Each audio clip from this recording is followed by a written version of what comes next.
இன்றைக்கி நம்ம இந்த வாரம் கடைக்கு மொத்தமாக ஒரு 1500 ஜாமான் வாங்கியிருக்கேன். அதில் எந்த பொருளுக்கு என்ன லாபம் அப்படி என்னென்ன பொருள்லாம் வாங்கியிருக்கேன்னா இன்றைக்கி நான் உங்களுக்கு இந்த வீடியோவில் போட போகிறேன். ஃப்ரெண்ட்ஸ், வீடியோ பிடிச்சிருந்துன்னா லைக் பண்ணுங்கள், ஷேர் பண்ணுங்கள், கமெண்ட் பண்ணுங்கள். எதுவும் சந்தேகம் இருந்தாலும் கமெண்ட் பண்ணுங்கள். நம்ம சேனலை சப்ஸ்கிரைப் பண்ணி வச்சுக்கிடுங்க. பெட்டி கடை வைக்கிறதுக்கு நல்ல ஒரு யூஸாக தான் இருக்கும். அது ஃபஸ்ட்டாக ஒரு 20 பாட்டில் ஆப்பிள் ஜூஸ் வாங்கியிருக்கேன். நமக்கு 150 தந்திருக்காங்க. நமக்கு அதில் ஒரு 50 லாபம் கிடைக்கும். அதுபோல் மேங்கோ ஜூஸில் ஒரு 10 பீஸ் வாங்கியிருக்கேன். 75 அதில் நமக்கு ஒரு 25 லாபம் கிடைக்கும். அதுபோல் 15 மேகி பாக்கெட்டில் ஒரு 10 பீஸ் வாங்கியிருக்கேன். 10 பீஸும் ஒரு பீஸ் 14 வச்சு தருவாங்க. நமக்கு ஒரு பீஸ் விற்றா ₹1 தான் லாபம் கிடைக்கும். அதனால் 10 பீஸுக்கும் ₹10 கிடைக்கும். ₹140 10 பீஸ். நமக்கு ₹10 மேரிகோல்டு பிஸ்கெட் வாங்கியிருக்கேன். ஒரு பீஸ் நமக்கு ₹9 வச்சு தருவாங்க. நமக்கு அதில் ₹1 தான் லாபம் கிடைக்கும். அதுபோல் ₹10 மில்க் பிக்கீஸ் ஒரு 10 பாக்கெட் வாங்கியிருக்கேன். ஒரு பாக்கெட் ₹9 10 பீஸாக நமக்கு தருவாங்க. அதில் நமக்கு லாபம் 80 பைசா. 10 பீஸுக்கும் சேர்த்து நமக்கு ₹8 லாபம் கிடச்சிருக்கு. அதுபோல் மஸ்கா ஜஸ்கா இது கொஞ்ச நாள் இடையில வாங்கி வைக்கல போகாதனால இப்போ லீவில் மக்கள் கேட்டு வரனால ஒரு 6 பீஸ் எடுத்து வச்சுருக்கேன். இதுவும் அதே போல் ₹9 10 பைசா தான். நமக்கு அதில் 6 பீஸ்லேயும் சேர்த்து நமக்கு ஒரு ₹4 லாபம் கிடச்சிருக்கு. 6 பீஸ் தான் மொத்தம் எடுத்துருக்கு, நிறைய எடுக்கலை. 90 பெசல்ஸ் இந்த ஜவ்வு மிட்டாய் லீவ் வந்தனால இனிமேல் ஜவ்வு மிட்டாய் தேன் மிட்டாயெல்லாம் கொஞ்சம் நல்லா போகும். ஒரு பாக்கெட்டு ஜவ்வு மிட்டாய் வாங்கியிருக்கு. 24 பீஸ் இருக்குது. ஒரு மிட்டாய் ₹2 வச்சு கொடுக்கணும். நமக்கு அதில் ஒரு பாக்கெட்டுக்கு ₹10 லாபம் கிடைக்கும்.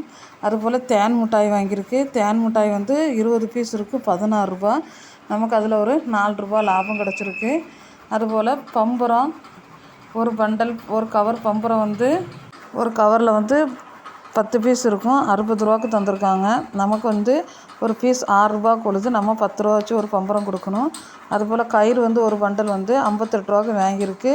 அது லாபம் எப்படியும் ஒரு ₹32 லாபம் கிடைக்கும். அதுக்கப்புறம் 2 கம்ஃபர்ட்டு 2 சரம் வாங்கியிருக்கேன். ஒரு சரத்தில் ₹4 வச்சு 2 சரத்துக்கு நமக்கு ₹8 லாபம்.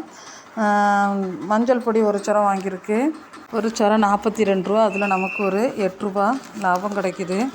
அதுபோல் தேங்காய் இட்லி பொடி ஒரு சரம் வாங்கியிருக்கு. ஒரு சரமும் ₹42. அதில் நமக்கு ஒரு ₹8 லாபம் கிடச்சிருக்கு. 50 கிராம் தேங்காய் ஒரு சரம் வாங்கியிருக்கோம். ஒரு சரத்தில் 10 பீஸ் இருக்கும். நமக்கு ₹14 50 பீஸாக வச்சு தந்திருக்காங்க. நம்ம ₹16 வச்சுக்கும்போது ஒரு ₹1 50 பீஸாக கிடைக்கும். ₹15 லாபம் கிடச்சிருக்கு. ₹5 பூஸ்ட் ஒரு சரம் வாங்கியிருக்கேன். ₹69. ஒரு பீஸில் நமக்கு ₹6 லாபம் கிடைக்கும். அதுபோல் காயம் 20 பீஸ் இருக்குது. ₹2 ₹40 இருக்குது. நமக்கு ₹36 தந்திருக்காங்க. அதில் ஒரு ₹4 லாபம் கிடச்சிருக்கு. ₹2 நெஸ்கஃபியில் 2 சரம் வாங்கியிருக்கு. ஒரு சரத்தில் ஒரு பீஸ் ₹2 தான் நமக்கு கிடைக்கும். 2 சரத்துலேயும் ₹4 கிடச்சிருக்கு. ஓகே பரி ஒரு 2 சரம் வாங்கியிருக்கேன். ₹70. நமக்கு அதில் ஒரு ₹5 லாபம் கிடைக்கும், ₹10. அதுபோல் பாஸ்தா ஒரு சரம் வாங்கியிருக்கு. அதுவும் ₹53 ₹7. ஓகே பரிலையும் பாஸ்தாலையும் ₹7 வச்சு 3க்கும் சேர்த்து ₹21 நமக்கு லாபம் கிடச்சிருக்கு. மொத்தமாக இன்றைக்கி 1451 நாங்கள் ஜாமான் வாங்கியிருக்கு. அதில் நமக்கு கிடச்ச லாபம் எவ்வளோன்னா ₹145 51 பைசா கிடச்சிருக்கு.